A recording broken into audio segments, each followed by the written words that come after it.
Hello everybody, welcome back to another StarCraft replay. It's Strawberry here, and I got another StarCraft replay, the first in a series that I'm going to do, between the red Terran down in the bottom right hand corner, Innovation, and up in the top left hand corner, the blue Zerg, Serral. This series was played at HomeStory Cup, or the Stay at Home series Story Cup that was played in 2020, and these are two of my favourite players, so I thought I would replay the series and give my own take on it. So I hope you stick around for the full series. But if not, then just give a like and subscribe. Whatever level you've watched, share your support, and it'd be greatly appreciated. So to this game, we've got two of the absolute biggest names in StarCraft history. We've got the current very dominant, very dominant player Serral, who's won a lot of tournaments. He's taken a lot of games off Koreans, and he's the first non-Korean to actually dominate the scene and to defeat Koreans on a consistent basis. And he's won several major tournaments. People regard him as the best player in the world, some people. And yeah, let's see how he's going to get on here. And on the other side, we've got Innovation, who is also a huge champion. He's won many tournaments. He is Korean. During Heart of the Swarm, basically the whole of the GSL belonged to him. During the second expansion of StarCraft, he showed so much dominance. He beat every opponent, and he really showed a masterclass in how to play Terran. And it was a really tough time for Zergs to place against Terran at that time, because of Widow Mines, and Innovation, in my mind, just won that entire expansion for however long it lasted, a couple of years. Innovation was just untouchable. So he's been less dominant in Legacy of the Void, the latest expansion, but he's certainly a force to be reckoned with, and up there is contending for one of the best Terrans in the world. So very normal openings. We got Reaper expand into Hatch first, which is the really standard plays these days in TVZ. We see the Reaper just doing a little bit of this standard game of, will the Reaper kill a Ling? Of course he won't. So yeah, we get 2 orange, 2 yellow, and the Reaper's pushed away by the Queen. And Serral's just trying to secure his third base here. Oh, he actually takes the third base here.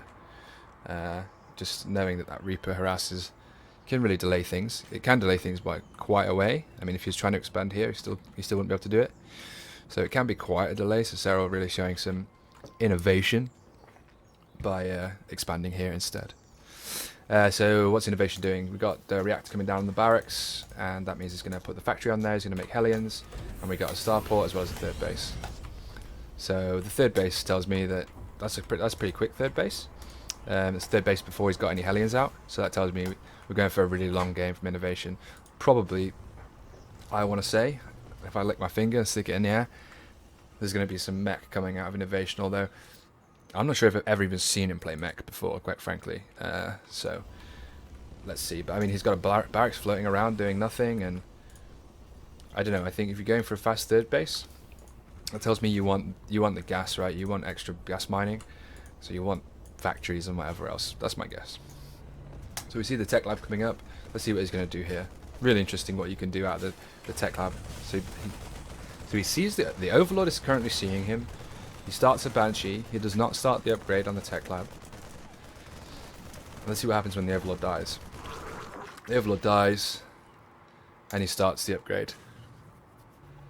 So this is the cloak upgrade. So he timed that so that Serral can't see it. And so Serral doesn't have full information of what's coming. Does he start Stim? That's my big question now. Because that's going to tell us if he's going to go for mech or he's going to go for bio.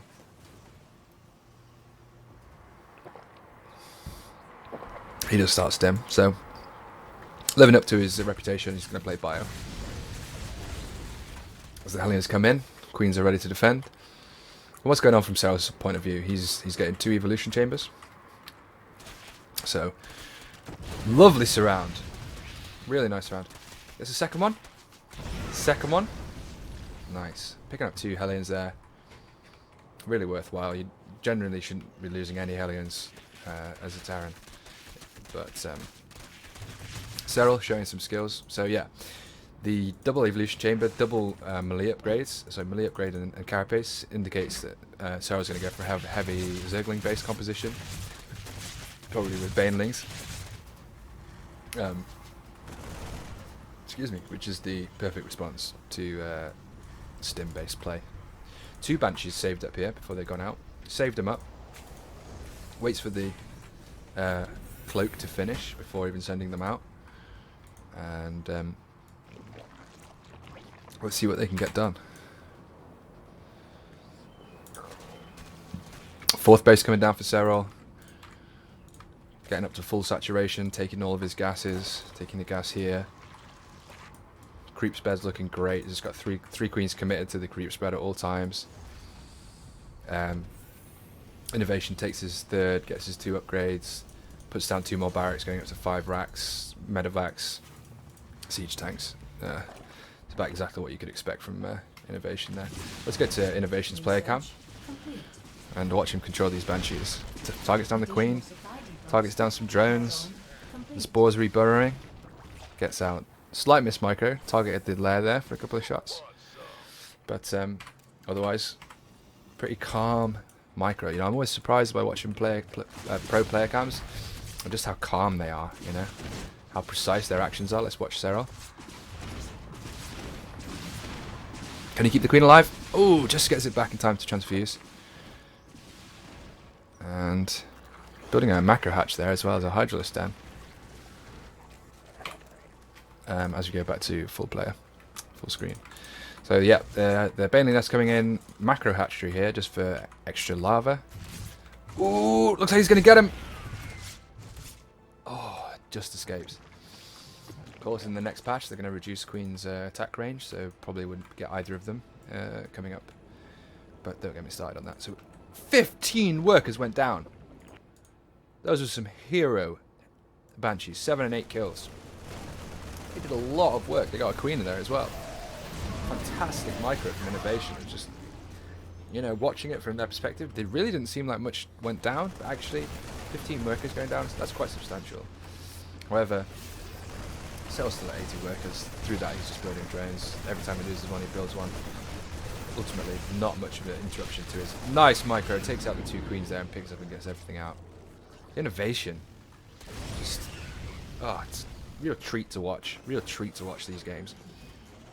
Innovation, famous for his macro, but showing some amazing micro skills there. Mixed couple of Hellbats from the early Hellions, just keeping them alive, turning them into Hellbats. Good value. But they die pretty fast to Banelings. Good splits there, good splits. So this is good pressure. He's killing the creep. That's probably the most successful thing he's doing. I won't be surprised if he just goes home. Maybe kills these creep and then just goes home. Because Serral, look at Serral's production. Just holding down the Zergling Baneling button, and you know, Terran doesn't really stand a major chance here. Oh, he's been caught. His siege tanks are unsieged.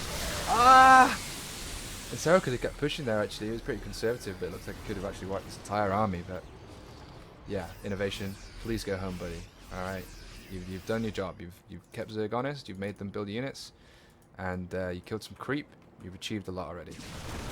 But he's bringing in reinforcements. Trying to hold this central position. And he's going to keep pushing forward. I mean, I am worried for him, you know. All Zerg is doing is holding down the make unit button. But if he can get some good trades, here comes the push. How is the Marine Micro? It's all about the Marine Micro. Pretty good. Pretty good. Pretty good. Innovation. Innovation. Love this guy. Love watching this game right now. I'm super excited. 9 minutes in. This is a terrific game already. Both players just pushing things to the max, doing as much as they possibly can. And Innovation sends off a double 2 drops, 4 medevacs here, 3 medevacs here. And this is kind of a style that Mario showed recently in the GSL, where you just have like a defensive position and then you just drop everywhere. Serral, Innovation's not quite showing that. He doesn't have quite as many tanks. We saw Mario with like 5-6 tanks, just pure defense at home. and then drops. But he's doing the drop part, and it's going to be extremely effective. Look, most of Serral's army's over here, over here. This base is getting cancelled for sure. Deflected in the main, but that base is gone. You get a few creep tumors as well. Ooh, but the big Zergling Ling run by, will it be as effective? Yep, gets the PF, gets 6 workers, takes a few Marines out as well. Oh, cheeky 5 Lings. Yeah, that was pretty good for Serral. He did lose his base though. It can be really hard for Zergs to hold their 5th and 6th bases on this map, I find. I really struggle on this map. I thought actually it's my highest win percentage map, but you know, sometimes your perception of things can be way off the data. Just ask Donald Trump. But, innovation, just everywhere at once. You know, I'm seriously getting nerd chills. It's just the APM, and not even just the APM, but the effective APM is so high. Every click is effective. Every click is achieving a goal. Every second is spent towards moving towards a base, towards killing a unit, towards doing something effective. And that's really what makes a Korean player different from most foreign players, is that they're using their time to be effective on the opponent's side of the map. There was a game I cast earlier this week between Goblin and New Thermal. Incredibly passive, people just macroing at home. And just compare that game to this game, it's just night and day. I mean, TVZ is a different matchup to TVP, but Serral as well, you know, then this is what puts him ahead of the others, is that he really knows how to, I mean, firstly, like, he's amazing at macro. Secondly, he knows how to attack, he knows how to be aggressive, he knows how to take advantages where they can be taken. These 2 Lings just refusing to die, but they're really achieving, ultimately they're not achieving anything. I wonder how many Hydralisks does he have? 11 Hydralisks, okay. So it's just enough Hydralisks to deal with the medevacs, so you can't just pick up and drop. Ooh, look at that tank spread. Look at that tank spread. Ooh, this is going to be really hard for Serral to break. Serral coming in from both sides. Let's hide the thing. Ooh, look at the Vipers with the blinding clouds making a big difference, but even still, it's really hard for Serral to attack it. There's up 2 ramps, a ramp here and a ramp there. But yeah, he gets in. I mean, the Vipers made a huge difference. I didn't even see he built Vipers, but Vipers really making the difference there to bring the window back. And 3-3 about to finish for innovation. It's just constant pressure, you know. Serral, you just got to be feeling so under the gun, under the pump, and he GG's out.